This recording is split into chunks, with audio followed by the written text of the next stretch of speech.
Hey, it's Dean. I'm back again, multi-genre music man. Welcome my Triple M family. Without you, this wouldn't be possible. You guys are there for me every week. I appreciate you watching me every week.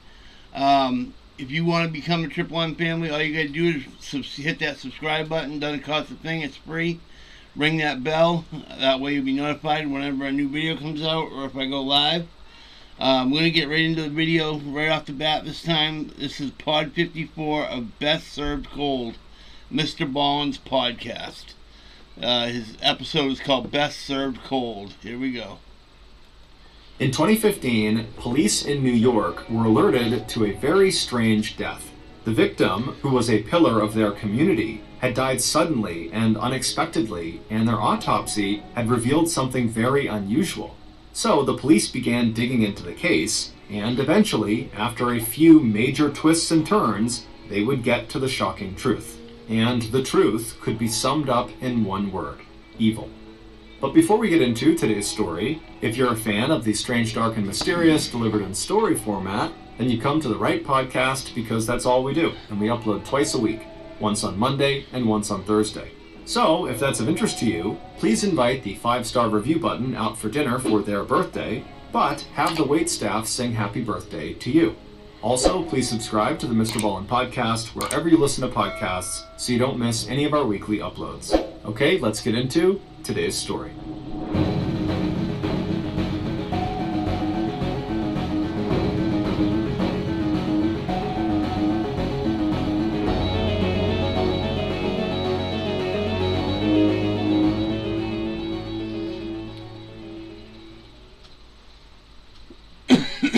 It was late afternoon on Saturday, July 18th, 2015, and Mary Yoder was out in her garden doing some weeding. I don't know who drew his picture, but they did an awesome job of him. They look just like him. They did a really good job. And replanting. It had rained early that morning, but now the sky over the little town of Whitesboro, located in the rural center of New York State, had the perfect amount of cloud cover, just enough to take the edge off the summer sun and heat. Mary smiled as she sat back on her heels and hooked her shoulder-length blonde hair behind her ears. Mary had just turned 60 4 months ago, but with her strong arms and slim, athletic build, she looked and felt much younger. Not that age, at least as a number, was anything that Mary spent a lot of time thinking about. What interested her much more was healthy living and enjoying all the experiences and wisdom she had gained over the years. And at 60, she'd had enough time to develop a true passion for most of her hobbies. These included making beautiful hand-thrown pottery, trying out all forms of exercise, making sure she and her family ate well, and, most recently, learning how to belly dance. But in the spring and summer, it was her prized garden that Mary loved the most. And every minute she spent out there among the flowers and vegetables, enjoying the natural beauty of her quiet surroundings, just added to her feelings of contentment and gratitude. Mary turned away from her garden and looked up from under the brim of her old baseball cap at her comfortable 4-bedroom house that she shared with her husband, Bill. Not only had the two of them been married for almost 40 years, they were also business partners and chiropractors, healthcare professionals who treated pain related to nerve and skeletal disorders by manipulating a person's body. It was a method that some of their patients referred to jokingly as, quote, getting their backs cracked. Mary and Bill had established their practice. That's what I used to call it. When I used to go and have my back done. I used to call it getting my back cracked. I gotta go get my back cracked, I used to say. Family chiropractic care back in 1987, just 2 years after they both had graduated from Life University in Georgia with their Doctor of Chiropractic degrees. It had felt good to come back to New York. Mary had been born there, and it was where she had originally met Bill back in 1977 when they were both attending undergrad at the University of Buffalo. 28 years after setting up their private practice, Mary and Bill both still loved Whitesboro, which was nestled right between the Adirondack and Catskill Mountains in a beautiful valley of land that bordered the Mohawk River. With under 4,000 residents, Whitesboro was more like a rural village than it was a big bustling town. Many of the homes, the Yoders included, were spread out and surrounded by huge lawns and fields. Even so, the people there knew each other, and everybody seemed to know Mary. Whether she was treating patients at Family Chiropractic, located just 15 minutes away from her home, or riding her bike, working in her garden, or shopping at the local health food store and farmer's market, Mary just gave off this aura of warmth and kindness that instantly drew people to her. And when Mary smiled and spoke to you, no matter how short the conversation was, you felt like you had all of her attention and energy. But Mary and Bill's quiet, predictable, nice little life in Whitesboro was about to change. In a couple of months, on September 5th, the couple was going on the longest vacation of their married lives, a month-long cruise and European tour. Mary and Bill hadn't said it to each other in so many words. They both knew that this long absence from work was another step towards their full-blown retirement. Bill was almost 70 years old, and starting a few months ago, the two of them had begun scaling back their work hours. Bill now worked only 2 half-days a week at the office, while Mary worked 2 full days. And instead of being open Monday through Friday, 8:30 a.m. to 5 p.m., the office was now closed on Tuesdays and Thursdays. But as Mary turned back around and knelt down beside her garden again, she secretly thought to herself that she was probably slightly less interested in retirement now than Bill was. Being 10 years younger than him, she felt like she still had quite a bit of energy left. But as she thought about this, she also remembered that even when they chose to retire, even if it was tomorrow, they wouldn't get to actually retire right away. They would need to stay on for quite a while to train the next person who was going to come in and take over their practice. So it wasn't like this retirement was going to be an immediate shift. Plus, she could keep doing her outreach work as long as she wanted to, maybe even beyond their retirement, since it didn't really involve Bill. Mary's outreach work were her regular visits to nearby Amish settlements to provide chiropractic care for them. The Amish are part of a conservative religious sect that relies on farming to support and feed themselves. The Amish are known to live a very simple life with almost no modern technology, and so a lifestyle that relies so much on physical labor often leads to aches and pains, and so the non-medical treatments that Mary could offer them were met with gratitude, along with gifts of homemade pies and jams that Mary often counted as partial payment for her services. And while this willingness to work for food endeared Mary to the Amish, that kind of bookkeeping had not exactly made her and her husband rich. But once she and Bill actually sold their practice, they would finally have both the money and the time to travel, relax, pursue their own individual interests, and spend more time with their 3 adult children and their 4 wonderful grandchildren. As Mary finally stood up from her garden and stripped off her battered and dirty work gloves, she turned and looked again at the family home. And suddenly she found herself thinking of Adam. Adam had been the last of the Yoder kids to finally move out of the house. Thinking about her 24-year-old son, the baby of the family and younger than his sisters by more than 10 years, made Mary worry. Ever since graduating from high school, Adam had stumbled in life a lot more than his 2 older sisters had. He also struggled with bouts of depression and anxiety. Even now that Adam was out of the house and living on his own, it was obvious to... If you guys are going through any bouts of depression or anxiety, is no joke. Call the 1-800 hotline. It's 1-800-suicide, I believe, is the number. Call the hotline, speak to someone. You know, it's not going to just go away on its own. You definitely need help, and especially if it's been going on for a long time, you definitely need help, so get the help. To Mary and Bill that he didn't really know what he wanted to do with his life quite yet. He was enrolled in college, but previously, when he had been in college, he had dropped out. In fact, Adam had enrolled and dropped out of college on more than one occasion.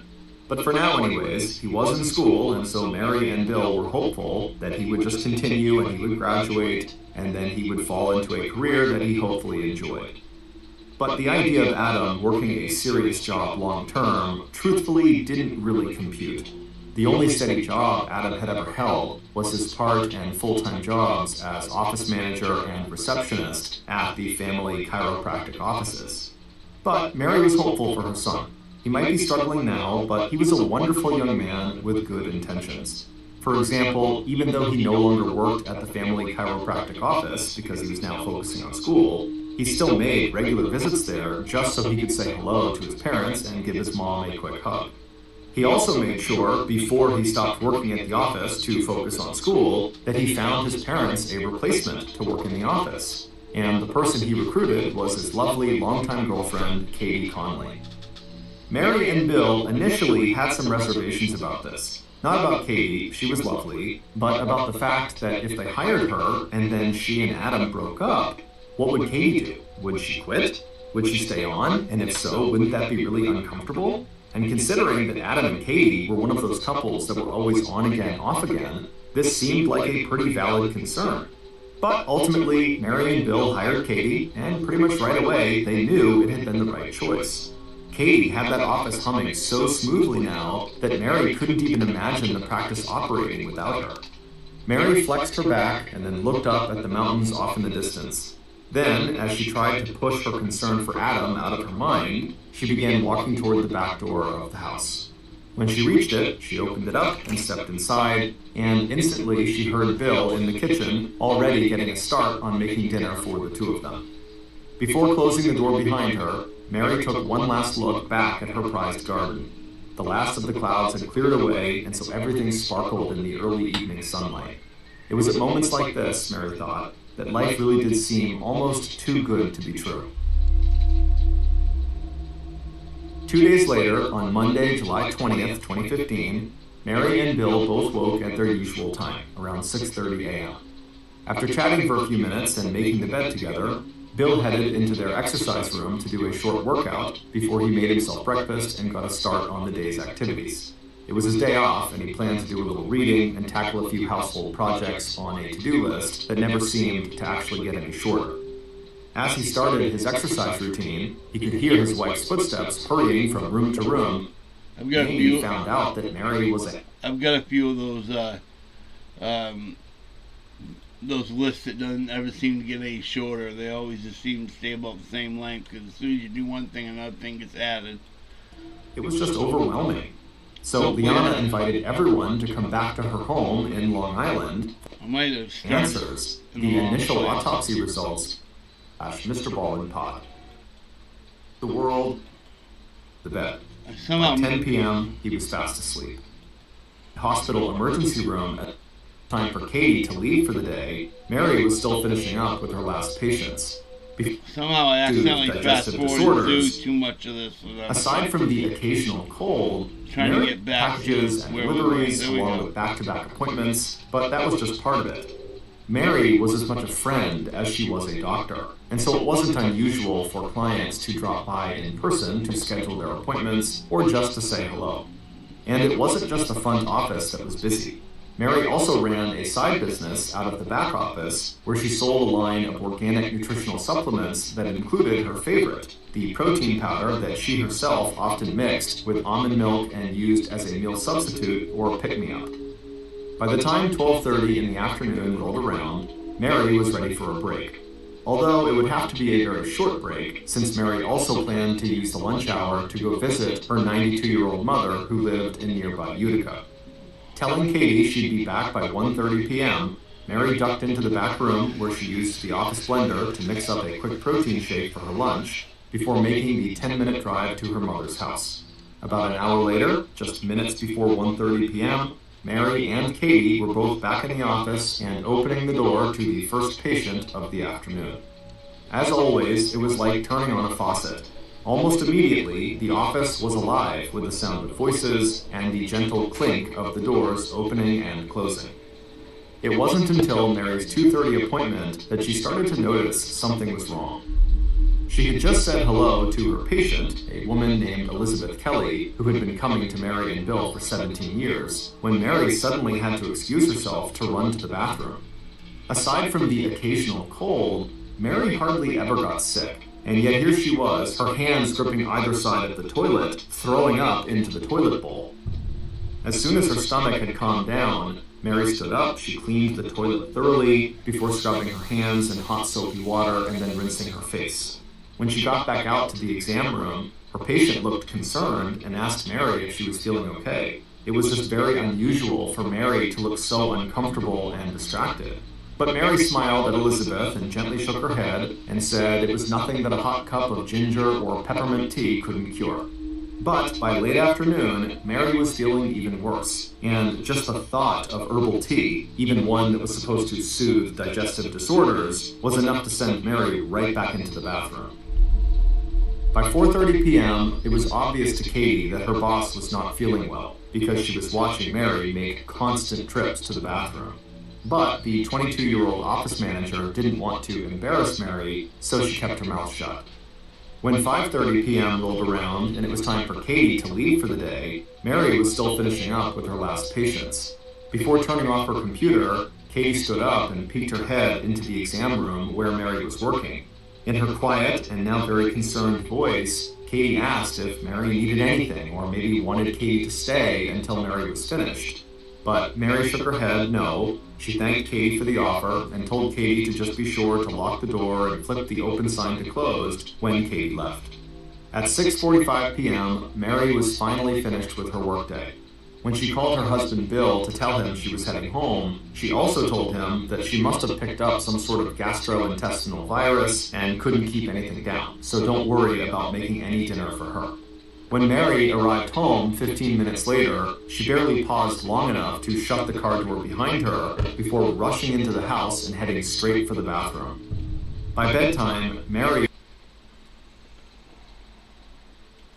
When she called her husband Bill to tell him she was heading home, she also told him that she must have picked up some sort of gastrointestinal virus and couldn't keep anything down, so don't worry about making any dinner for her. When Mary arrived home Sorry if it went back a couple seconds. I had to pause it for a second, and it might have put it back a few seconds. Sorry about that. minutes later, she barely paused long enough to shut the car door behind her before rushing into the house and heading straight for the bathroom. By bedtime, Mary was too uncomfortable with diarrhea, vomiting, and abdominal pains to sleep upstairs with Bill. Instead, she told her husband she'd rather just rest downstairs on the couch close to the downstairs bathroom. She told Bill not to worry and that she was sure she'd be feeling better by tomorrow. But when Bill came downstairs the next morning, Mary looked even worse. She was so pale and sweaty and disheveled that right then and there, Bill grabbed the telephone and he called their oldest daughter, Liana, a medical doctor who lived 6 hours away in Long Island, New York. When Bill described the situation to Liana, she told her father to get Mary to the hospital emergency room as soon as possible. At first, Mary wanted to wait long enough to take a bath and clean up, but even as Bill started filling the tub, Mary changed her mind. Almost too weak to stand up from the couch, she told her husband they needed to leave right now. By late afternoon, after Mary had been admitted to the hospital and doctors had begun aggressively treating her for what appeared to be a vicious stomach bug, Mary started to feel better.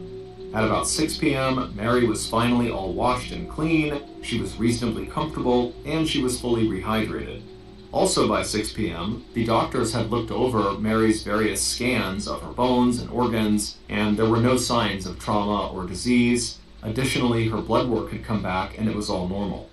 So even though they didn't know for sure, the doctors were reasonably confident that it really had just been a bad stomach bug. But because Mary's symptoms had been so severe, doctors wanted to keep her overnight, just to make sure that she really was on the mend before letting her go back home.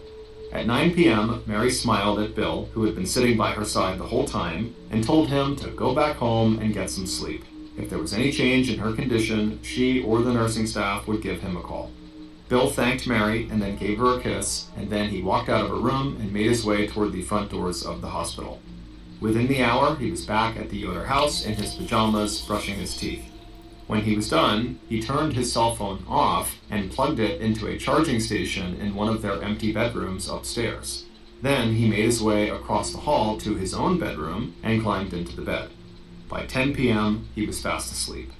It wasn't until the next morning at 5 a.m., when Bill heard a ferocious pounding on the front door, that he realized something must be terribly wrong. When he pulled on his bathrobe and stumbled downstairs to open the door, he saw 2 state troopers waiting for him in their gray uniforms and broad-brimmed Stetson hats. They told Bill he had to get to the hospital. That's definitely not what you want to see standing outside your house when your wife's sick, for sure. hospital right away. Mary had been moved overnight from an observation room to the intensive care unit. While Bill had slept peacefully, Mary's doctors had called Bill's cell phone and their landline again and again, trying to alert him to the fact that Mary was now gravely ill and fighting for her life, but Bill had not answered. The state police escort took Bill right into the parking lot of the hospital where Mary was staying. By 5:45 a.m., Bill was sitting in the ICU waiting area, calling each of his children to tell them it was time for all of them to get to the hospital as fast as they could.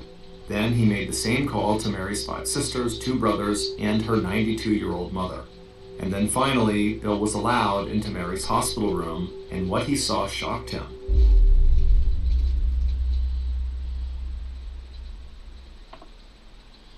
Which was... For all you fans of the strange, dark, and mysterious delivered in story format, boy do I have a really cool story for you to listen to. It is a brand new supernatural thriller audio series on Audible called The Prophecy. Sorry guys, I just can't do the commercials. They drive me crazy. Mary, her blue eyes full of pain and terror as she looked desperately into her husband's face, was now on life support.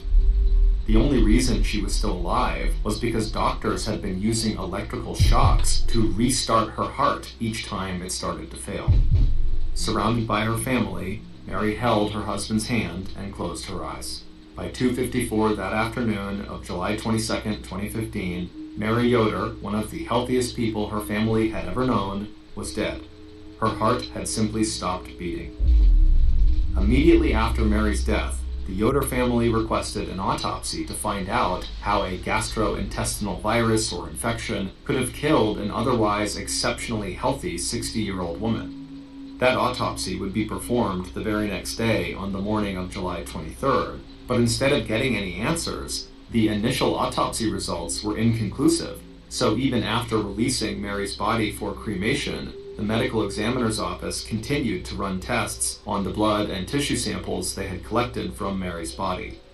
2 days after the autopsy, on July 25th, Bill and his children invited family members and friends to join them in front of Mary's beloved gardens for a celebration of her life. It was Mary's favorite time of the year, and all of her flowers were in full bloom. Afterward, Mary and Bill's daughter, Liana, did her best to pull the shattered Yoder family back together. Liana was most like Mary in terms of temperament and her practical hands-on approach to life and fixing problems. She encouraged her father to get in touch with their Aunt Kathleen, Mary's older sister, who had also recently lost her spouse of many years. And Liana also encouraged her father and her brother, Adam, to go take a trip together to the West Coast, just a couple of weeks so they could rest and hopefully begin to heal. But the first order of business, as far as Liana was concerned, was just to get her father and siblings out of Whitesboro. The calls and visits and gifts of food from friends and patients were well meant, but especially for Bill and for Katie, who had spent hours and even days at the office on the phone canceling appointments, it was just overwhelming. So Liana invited everyone to come back to her home in Long Island for a little getaway and a much-needed change of scenery. The effort involved in doing anything seemed almost too much for Bill, but eventually he agreed.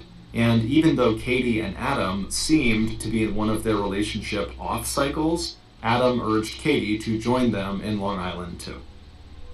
In the weeks that followed, the Yoder family began the long process of healing.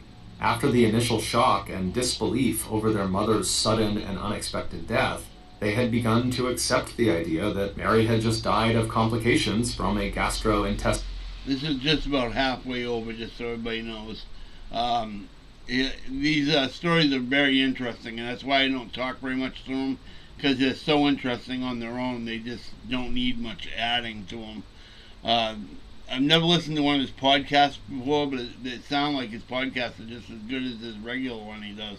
Except the regular one, you actually get to see him tell the story, which I kind of like better.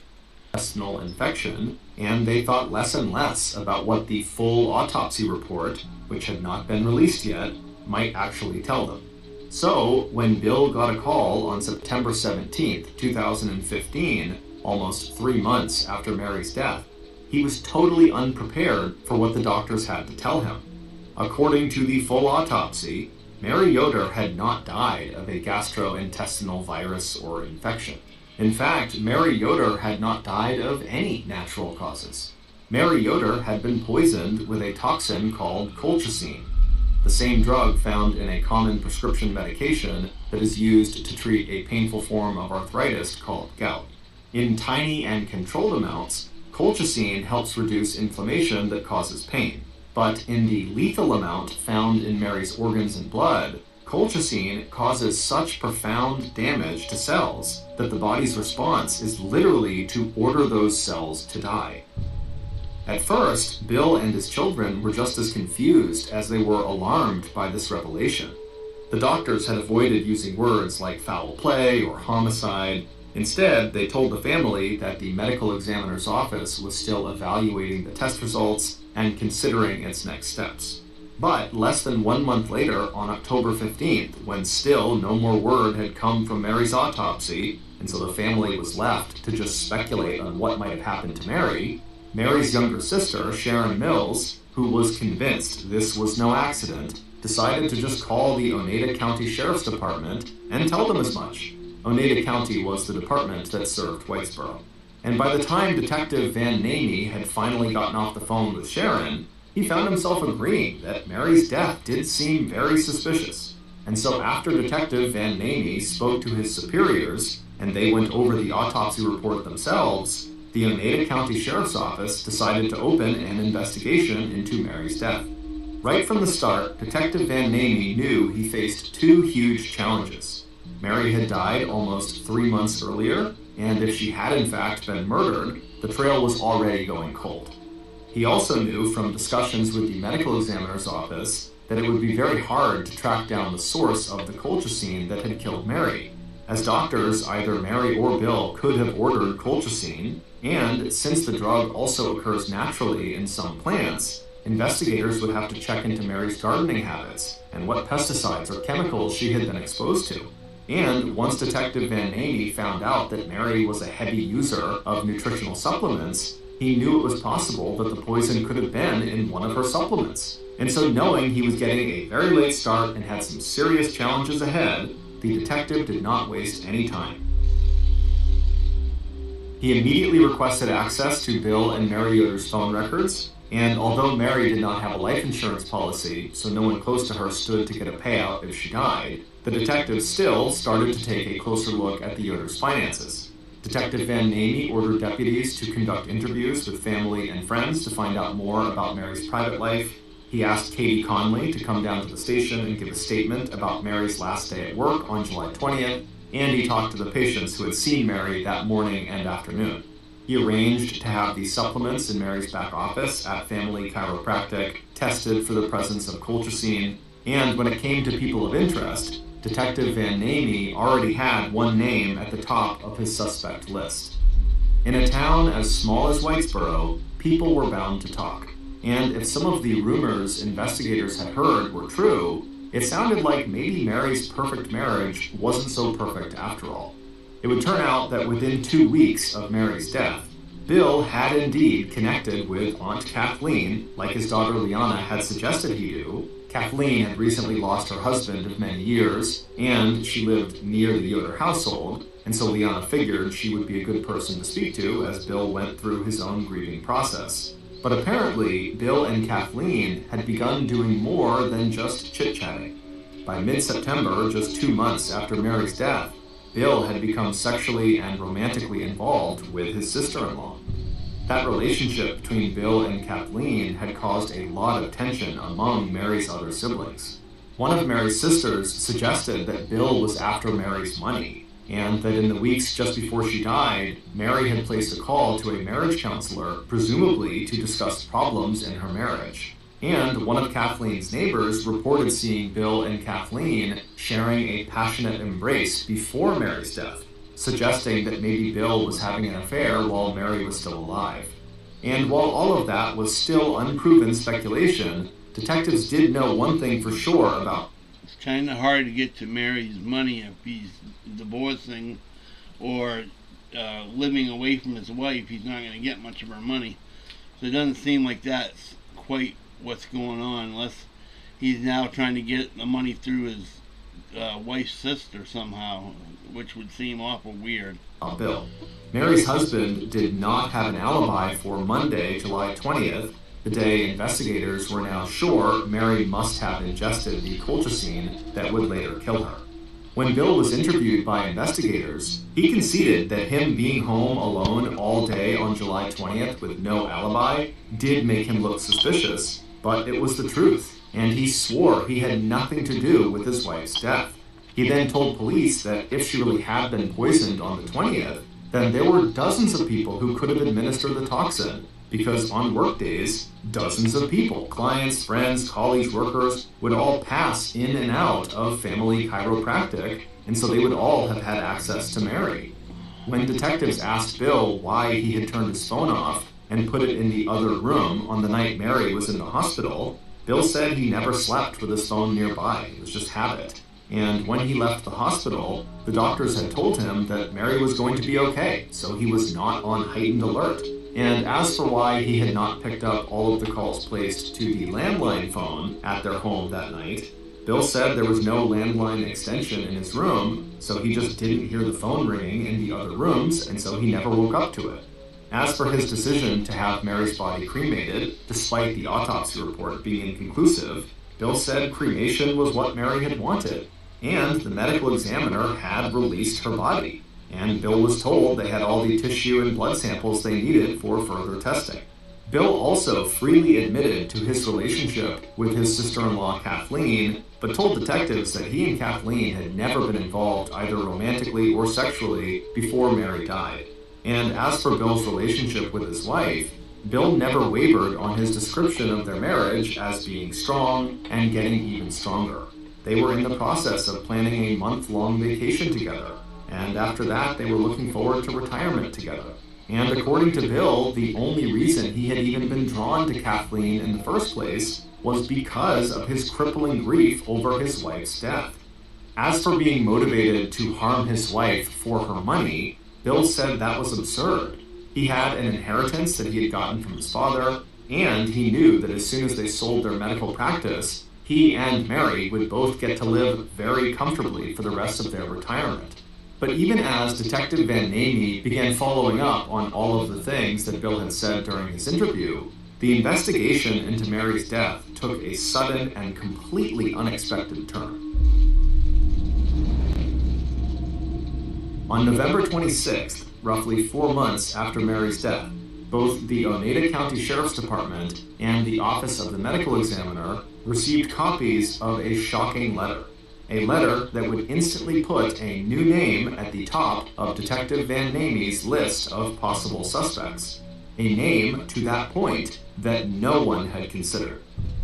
Spread across 2 typewritten pages, the letter gave chilling details of how someone had intentionally killed Mary. And midway through the description of motive, method, and the crushing grief that the killer felt after committing the murder, the killer revealed their identity. It was Mary's own son, Adam Yoder. When Detective Van Namey finished reading this letter, he carefully slipped it into a clear plastic evidence bag. Then he took off the gloves he'd used to handle the letter and sat back in his chair. He told his deputies to get the letter over to the forensics lab and test for fingerprints and DNA. Any and everything that would help them confirm the identity of the writer and the authenticity of the letter. After tasking his forensic team, Detective Van Namey began digging into Adam's background, and it didn't take long to uncover some troubling information. Back in July 2014, a year before his mother died, Adam had been accused of rape. The charge was later dropped at the victim's request, and legally it had no bearing or place in the current investigation, but if it was true, the event that was described in the victim's statement painted the picture of someone who was definitely capable of violence and brutality. It also described a person who was jealous and needy and who struck out at people close to him. There were other red flags in Adam's background as well. There was Adam's checkered employment history. There was a civil lawsuit filed by one of his landlords that sued Adam for significant damages to an apartment Adam rented. There was Adam's intense on-again, off-again relationship with Katie. There were reports that Adam suffered from depression and anxiety, and there was Adam's financial dependence on his parents. And even though Adam did have an alibi for July 20th, the day that Mary was poisoned, it didn't actually mean that Adam could not have committed the crime. Police already knew that starting on July 15th, Adam had been in Long Island visiting his sister Liana, and he had only left Long Island at about 8 p.m. on the night of July 21st after getting the news from his father that his mother was sick and in the hospital. But according to the confession in the letter that the police received, Adam had put the colchicine into the nutritional supplements that his mother took like clockwork every day, meaning it didn't matter if Adam was not physically near his mother on the 20th.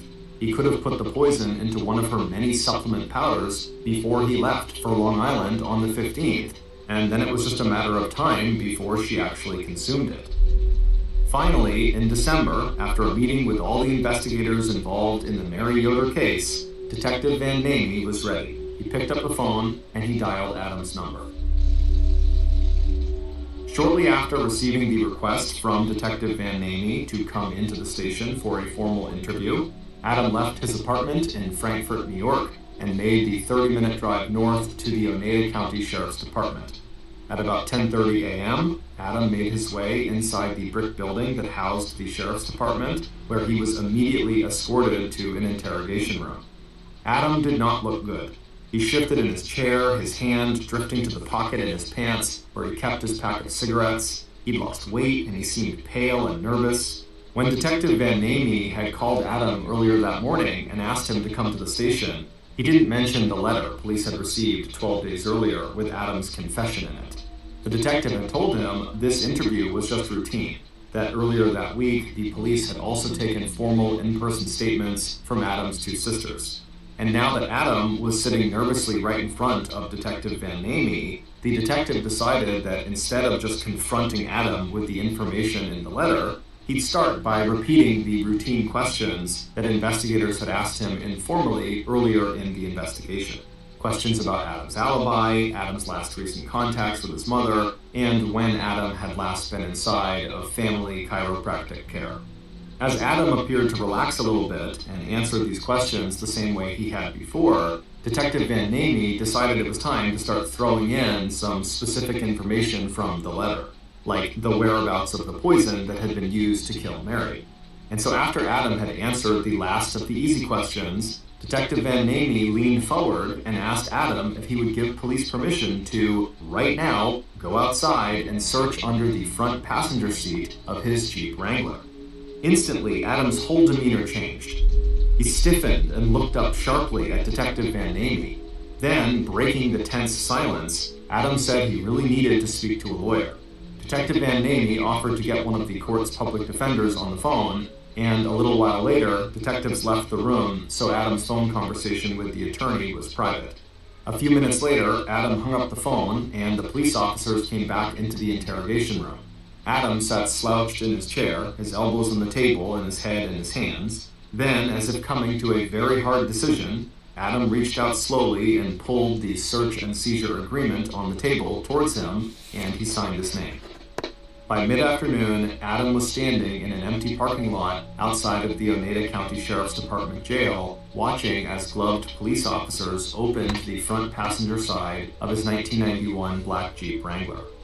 Nervous, Adam pulled out his pack of cigarettes and lighter. He stuck one cigarette into the corner of his mouth, he lit it, and he started to smoke. A few minutes later, one of the officers who was conducting the search suddenly stepped back out of the Jeep. In his hand was now a cardboard sleeve, and nestled inside of that sleeve was a brown glass bottle, along with a crumpled up piece of paper. The glass bottle contained the deadly toxin colchicine, and the crumpled up paper was a receipt for the colchicine. The bottle of toxin had been ordered online from a company called Art Chemical by a customer named Adam Yoder, who had told them he needed the toxin to conduct a scientific experiment. However, as much as this evidence seemed to very clearly put an end to the mystery of who killed Mary Yoder, it would turn out this discovery in Adam's car was only the beginning of a much bigger and more twisted story. It would take investigators another 6 months, but they would finally uncover all the details. Here is a reconstruction of how and why Mary Yoder was murdered. Back on December 22nd, 2014, roughly 7 months before Mary's death, her killer walked into a New York supermarket and used cash to buy a prepaid credit card worth $150. 9 days after that, Mary's killer used that prepaid MasterCard to pay for 1 gram of the deadly toxin colchicine that they had just ordered online from a company called Art Chemicals. The killer also made sure to use a fake email account when they checked out. Because colchicine is a lethal and therefore regulated substance, Art Chemicals required a letter of intent from the purchaser that stated how the toxin was going to be used. The killer had already prepared that letter, typed on Family Chiropractic Care letterhead, saying that the poison would be used in a series of plant experiments. At the bottom of the letter were 2 signatures, Adam Yoder and Mary Yoder. 2.5 months later, on February 6, 2015, the package containing the colchicine arrived at the bustling office of Family Chiropractic Care. Like every other delivery, Katie just got up and signed for it, and then without opening it, she set it down with the other packages near the front desk. And then later that day, Mary's killer would secretly grab that package and smuggle it out of the store without anyone noticing. 5 months later, on Monday, July 20th, Mary's killer slipped into the back office of Family Chiropractic Care, where Mary kept and sold nutritional supplements. After making sure no one else was back there, the killer pulled the brown glass bottle of colchicine from their coat pocket. The killer had done plenty of research, Googling website after website that described in detail the effects of colchicine and the tiny margin that existed between lethal and non-lethal doses. 1 gram was more than enough to poison dozens of people, so Mary's killer had to measure out the exact amount, enough to cause death even if Mary sought medical treatment right away, but not enough that Mary would die immediately. Mary's killer wanted Mary's death to take a few days. This way, it would seem like Mary had died of a gastrointestinal virus or infection. The killer also knew that once they administered a lethal dose of colchicine, there was no turning back. Mary's death would be a foregone conclusion. Because colchicine is a poison that spreads very quickly throughout the bloodstream. As soon as the toxin comes in contact with a human cell, it damages the cell so profoundly that the body's response is to order that damaged cell to self-destruct. Meaning, what would appear to Mary and her family and doctors as vomiting, diarrhea, and abdominal cramps was really the slow and horribly painful process of Mary's tissues committing suicide. Mary's killer carefully measured out an amount of colchicine that was equal to several dozen individual grains of sugar. Then the killer added them to the ingredients Mary would use to make her lunchtime protein shake. The killer then carefully closed the brown bottle and slipped it back into their coat pocket, and then seconds later, they were gone. Wow. A few hours later, it was time for lunch. Mary stepped into the back office, and even though she'd had a busy morning, she still had plenty of energy. She glanced at her watch, 12:30 p.m. At least her last morning appointment had ended on time, which meant she could still make the short trip out to Utica and visit her 90... This stuff is crazy stories he's got. 92-year-old mother. And they're all true, by the way. All these stories have been proven to be true. He's got proof behind them all. Still thinking ahead to the rest of the day, Mary quickly moved toward the small refrigerator and pulled out the carton of almond milk and set it on the counter next to her open container of protein powder. She looked inside the can and saw there was just about 1 serving left. After mixing together the powder and almond milk in the blender, Mary turned on the blender and waited until the mixture was thick and frothy. A few minutes later, Mary tipped the last swallow of the protein shake into her mouth. Before leaving the office, Mary washed out the empty glass and the blender jar and called out to Katie that she'd be back in the office by 1:30 at the latest. By the time Mary left the office to go visit her mom in Utica, she was already dead. She just didn't know it yet. Sitting by herself on the couch in the living room after she had shooed her husband Bill to their bedroom upstairs, she had no way of knowing that there was no European vacation ahead for her. No retirement and no more warm summer days spent in her garden. The only thing in Mary's future now was 48 hours of intense physical and emotional suffering, followed by death.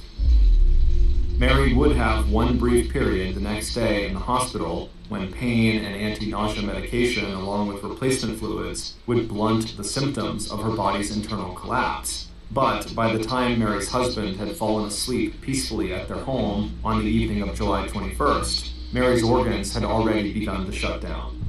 And by the time her children and husband had gathered at the hospital on July 22nd, Mary's heart would only have enough strength to keep beating long enough for Mary to say goodbye to her husband and her children.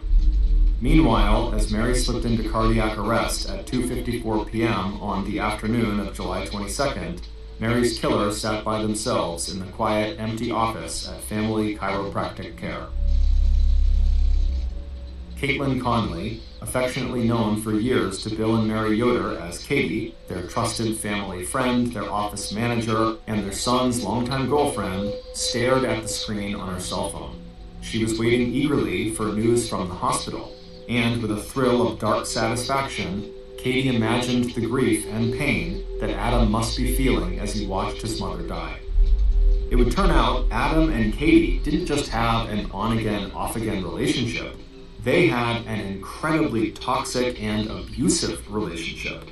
And when Adam had finally broken up with Katie for good back in August of 2014 after Katie had accused him of raping her, Katie had snapped.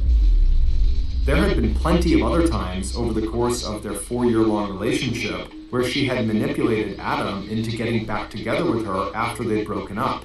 A faked pregnancy and miscarriage, taking him to court over a loan she had made to him that he had not paid back, the threat she might commit suicide. But after that charge of rape that she had filed against Adam back in July of 2014, she knew deep down that even if they did get back together, it wouldn't be for long. Katie had withdrawn the charge, but Adam had been shocked and deeply shaken by what he said was a totally false allegation. And so by August 2014, Adam had decided that the only way to protect himself was to stay away from Katie Conley. But Katie couldn't let that happen, at least not without making Adam suffer first. So, beginning back in early 2015, shortly after their official breakup, Katie started laying her plan for revenge. She would take from Adam the thing he loved the most, the person who was always there when he needed help, his mother, Mary Yoder. And Katie would be so clever about how she planned this murder that instead of anyone suspecting her, she would make it look like Adam was the killer. She had set up a fake email account under his name and used it to buy the colchicine. She had also paid for the poison with a prepaid card she'd registered in Adam's name, and she'd signed Adam's name to that letter of intent that was sent to the colchicine distributor, Art Chemicals, saying how the poison was going to be used in a science experiment. As for conducting the actual murder, that was too easy. Katie just signed for the toxin at work, and no one noticed because she signed for all the packages. Then she took it home with her for safekeeping until July 20th, at which point she just walked into the back office, and when no one was looking, she pulled it out and she spiked Mary's protein shake ingredients. And then, following Mary's death, Katie would plant the bottle containing the toxin under the front seat of Adam's car, and then in the anonymous letter that Katie would write and send to police, she would not only tell them to look in Adam's car for the toxin, but she would also tell them that Adam was the killer, that he had confessed to her about killing his mother because apparently his mom had not been giving him the attention he needed and deserved, that he felt like she had abandoned him, and so he had snapped. But in reality, when Detective Van Namey got that letter, he didn't believe what it said. It just seemed too convenient, like whoever had written it and sent it in was probably just trying to frame Adam. And so right after getting this letter, Detective Van Namey had turned to Katie to learn more about Adam, to see who might want to frame him. And not only did Katie seem to go out of her way to paint Adam in a very negative light, she also confessed that she was the one who wrote the letter. She insisted that Adam had admitted his guilt to her, and so she had written the letter because she was afraid that if Adam didn't get arrested right away, he might hurt her, Katie, like he had hurt her when he tried to rape her. When Adam arrived at the police station for that interview on December 8, 2015, it just didn't make any sense to investigators that if Adam was the murderer, why would he agree to a search of his car that he knew would turn up that bottle of colchicine? And when they tested that bottle for DNA and fingerprints, the only match they got was for Kate, not Adam. On June 13, 2016, Caitlin Conley was arrested and charged with planning and carrying out the murder of Mary Yoder. If she was convicted, she would have faced life in prison. But on May 18, 2017, after a jury could not reach a unanimous verdict, the judge declared a mistrial. It wouldn't be until the end of a second trial in January of 2018 for the lesser charge of manslaughter, which is committing an unintentional killing, that Katie would be found guilty and sentenced to 23 years in prison. Wow. That is a messed Thank you up. for letting me have enough strength to keep... That is a messed up story.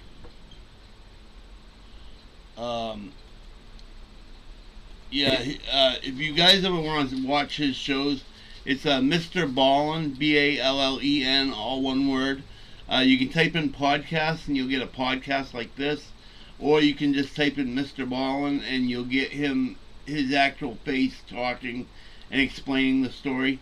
The stories are pretty good, and the cool part is he doesn't give me a hard time about copyright laws and all that. Like, I can play this and be able to apply for the monetization and stuff like that. So it's really cool that he does that. It's really nice of him.